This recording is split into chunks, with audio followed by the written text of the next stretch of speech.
The last thing he said was calm, almost gentle.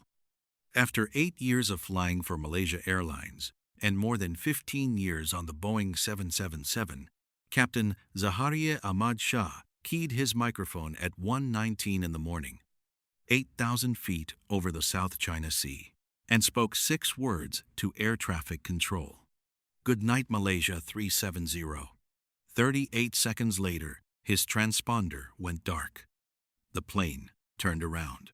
And somewhere in the next several hours, a Boeing 777 carrying 239 people vanished so completely that 12 years, 3 search efforts, and 140,000 square kilometers of seafloor have failed to find a single piece of the fuselage.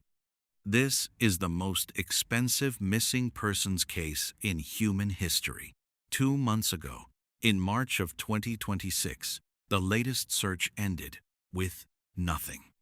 And the people who study this case full-time, the engineers and oceanographers and aviation analysts who have given a decade of their lives to it, will tell you something they rarely say out loud.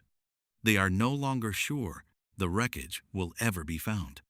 This is the story of how a modern jetliner with redundant satellite tracking, military-grade radar coverage, and 239 human beings on board became something history has never quite seen before. Not a crash, not a hijacking, just an absence. The flight was a routine red-eye, Kuala Lumpur to Beijing. Departure 41 minutes past midnight on the 8th of March, 2014. 227 passengers boarded. 153 of them were Chinese citizens, most returning home from a calligraphy exhibition in Malaysia. 38 were Malaysian. The rest came from 14 other countries. There was a couple flying to start a new life in Beijing, a grandmother going to meet her granddaughter for the first time, a delegation of Buddhist pilgrims, a 2-year-old girl traveling with her parents. In the cockpit, Captain Zahari, 53 years old, a veteran pilot with 18,000 flight hours. By every account from family, friends, and Malaysian Airlines investigators, he was a careful man, a father of 3. He kept a homemade flight simulator in his house and posted videos online giving free aviation tutorials to teenagers. Beside him, First Officer Fariq Hamid, 27 years old. This was one of his first flights as fully qualified on the Boeing 777. The plane pushed back from the gate at 35 minutes past midnight. It took off normally. It climbed to its assigned cruise altitude of 35,000 feet. It transitioned out of Malaysian airspace and was about to enter Vietnamese air traffic control. This is when Captain Zahari said goodnight. This is when everything stopped making sense. For the next 3 hours and 40 minutes, the plane did things a Boeing 777 is not supposed to be able to do. Within seconds of his final transmission, the plane's transponder, the device that broadcasts identity and altitude to civilian radar, was switched off. Not failed, switched off. And that is a manual action. Someone in the cockpit reached up and turned it off. A minute later, the plane's ACAR system, the second tracking method, also went silent. To civilian air traffic control, MH370 had simply ceased to exist. But Malaysian military radar was still watching, and Malaysian military radar saw something nobody had been told about for hours. The plane turned, hard, almost a full U-turn back toward the Malaysian peninsula. Then it descended slightly. Then it climbed. Then it crossed the Malaysian peninsula at high altitude, flew up the Strait of Malacca, and continued northwest until it left the range of the radar. For the next 6 hours, no human eye saw MH370. What we know about those 6 hours, we know because of a single, almost accidental piece of technology. The plane's satellite communications terminal, which the people in the cockpit could not easily disable, sent automatic handshake signals to a satellite called Inmarsat 3F1 once an hour. 7 of these handshakes happened. Engineers in London, working backward from the timing and the frequency shifts of those 7 pings, did something that had never been done before in aviation history. They calculated, from satellite data alone, the rough geometry of where the plane had to have been at the moment of each ping. Their conclusion was almost unbelievable. The plane had flown south for more than 6 hours across one of the most remote and deepest stretches of ocean on Earth, until it ran out of fuel somewhere in the southern Indian Ocean, more than 2,000 miles from the nearest landmass. That is where the search for MH370 began. That is also where it has stayed for 12 years without finding the plane. Now here is what investigators could not admit publicly for a long time. A 777 cannot fly that route by accident. Whatever happened on board, somebody or something kept the plane on a steady southward heading for hours through the night, over an empty ocean, with no apparent reason. The first theory was the captain. In July 2016, 2 years after the disappearance, an FBI analysis of Captain Zahari's home flight simulator was leaked. On its hard drive, investigators found a flight path that had been programmed and executed less than 6 weeks before MH370 disappeared. The route went up the Strait of Malacca, turned south, and continued into the southern Indian Ocean until it ran out of fuel. The Australian Transport Safety Bureau eventually confirmed it. Quote, "There were enough similarities to the flight path of MH370 for the ATSB to carefully consider the possible implications for the underwater search area." The captain's family rejected this. They pointed out that the simulator contained thousands of saved routes to destinations all over the world.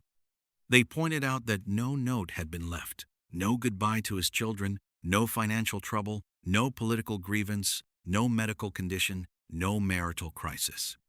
They pointed out correctly that a plotted simulator route is not a confession. The Malaysian police investigation closed without naming a culprit. But here is what unsettles even the investigators who do not believe Captain Zahari did it. The simulator route is the only known plan drawn by a real human being that takes a 777 to the exact ocean where MH370 ended up. The second theory is hijacking. Some passengers on the manifest were eventually flagged for further investigation. 2 were traveling on stolen passports. Several had unusual travel patterns. None were ever connected to a credible plot. No claim of responsibility was ever made by any group, despite the unprecedented opportunity any group would have had to take credit for one of the most attention-grabbing acts in modern history. 12 years of silence is, by itself, evidence against the hijacking theory. The third theory is mechanical failure, a fire in the cockpit, perhaps from the lithium-ion batteries known to have been in the cargo hold, that incapacitated the crew before they could land. The plane then flew on autopilot until it ran out of fuel. The problem with this theory is the U-turn and the careful navigation around Indonesian airspace, and the deliberate switching off of 2 separate tracking systems.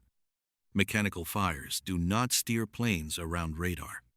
Each theory explains some of the evidence. None explains all of it. For 3 years, the searches found nothing. And then, in July 2015, on a beach on Reunion Island in the Indian Ocean, a man found a barnacle-covered piece of metal washed up at the high water line. It was the right flaperon of a Boeing 777. Serial number matched. It was MH370, the first piece of physical evidence to surface anywhere on Earth. Over the next several years, more than 40 pieces of debris washed up on coastlines across East Africa and the western Indian Ocean. Each one matched the plane. Each one had been broken in ways consistent with a high-speed water impact. But the wreckage itself, the fuselage, the bodies, the black boxes, was never found. What did surface in the strangest scientific twist this case has produced, was biology. The barnacles on the original flaperon were a species called Lepus anatifera, goose barnacles. They grow at a known rate, in known temperatures, in known oceans. By analyzing the chemical composition of the calcium carbonate in their shells, marine biologists realized they could read the barnacles like a tree's growth rings. Each layer of the shell recorded the temperature and chemistry of the water that the flaperon had drifted through. In other words, the barnacles knew where the plane had been. A research team published the analysis in 2026. The chemical record in the shells suggested a drift path that pointed to a much narrower, probable crash zone than the one currently being searched. It was the first time in aviation history that a missing plane had been tracked by biology instead of radar. 3 formal underwater searches have now been carried out. The first, between 2014 and 2017, was led by Australia, Malaysia, and China. It scanned 120,000 square kilometers of seafloor. It found nothing. The second, in 2018, was conducted by a private American and British marine robotics company called Ocean Infinity on a no-find, no-fee contract. It scanned an additional area. It also found nothing.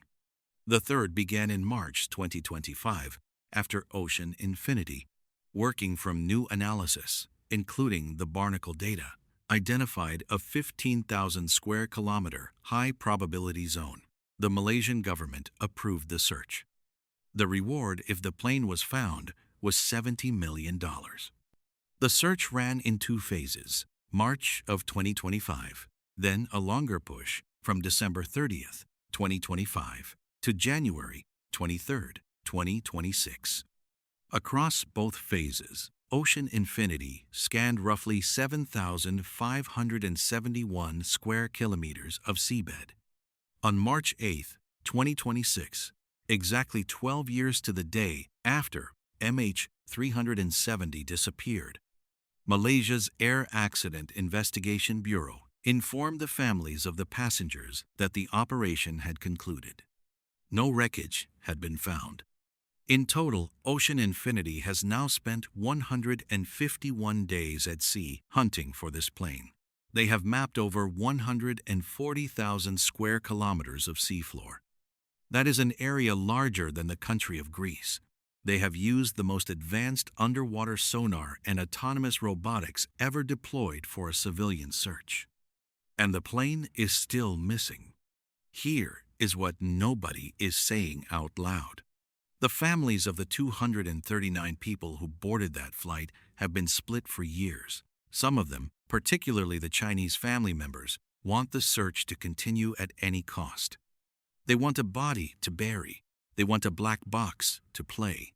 They want, more than anything, an answer.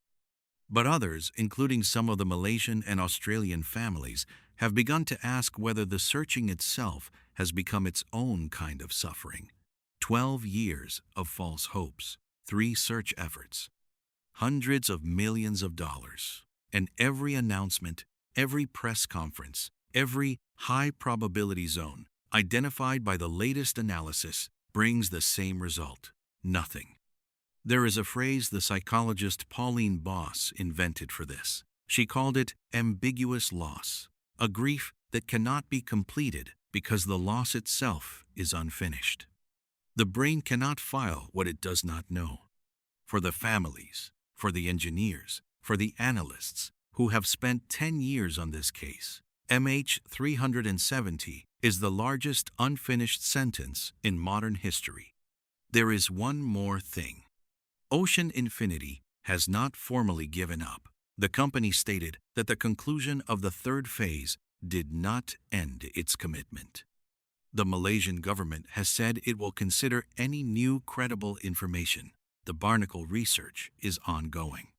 New analytic techniques, including amateur radio signal data called WSPR, are being used to model what the aircraft might have done in those 6 unmonitored hours. Somewhere on the floor of the southern Indian Ocean, Between 3 and 4 kilometers down, in water that has never been touched by a human being, there is a piece of a Boeing 777 with 239 people still inside it. Whether anyone ever finds it now depends on whether the world is willing to keep looking. If you found this disturbing, the next case I want to tell you is somehow stranger. 8 different ships across 2 centuries were found drifting at sea with their crews completely missing. Cargo untouched. Lifeboats still in place. In one case, breakfast still on the table. None of those crews were ever found either. Tell me in the comments which of the MH370 theories you actually believe: the captain, a fire, a hijacking, or something we haven't considered yet. I read every comment on this video for the first 24 hours. And if you want more dark history each week, subscribe. There's one more story like this every week.